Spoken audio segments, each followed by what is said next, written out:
नमस्कार दोस्तों, आप सभी का मेरे चैनल पर एक बार फिर से स्वागत है।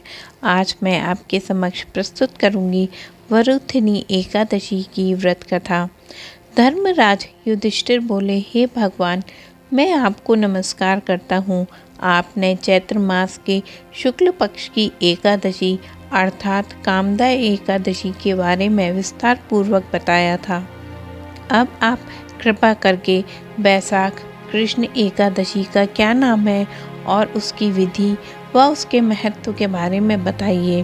भगवान श्री कृष्ण ने कहा, हे राजेश्वर, बैसाख मास के कृष्ण पक्ष की एकादशी को वरुथिनी एकादशी के नाम से जाना जाता है। यह एकादशी सौभाग्य देने वाली, सभी पापों को नष्ट करने वाली, अंत में मोक्ष देने वाली है। इसकी महात्म्य मैं आपसे कहता हूँ। प्राचीन काल में नर्मदा नदी के तट पर मंदाता नामक राजा राज्य करते थे।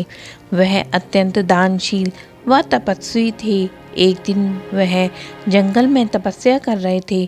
तभी न जाने कहाँ से एक जंगली भालू आया और राजा का पैर चबाने लगा।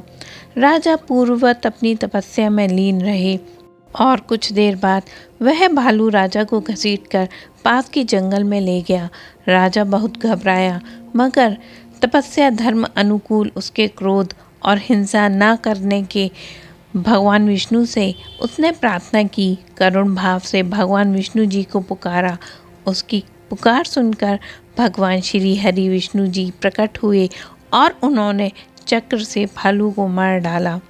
राजा का पैर भालू पहले ही खा चुका था। इससे राजा बहुत ही शोकाकुल हुए।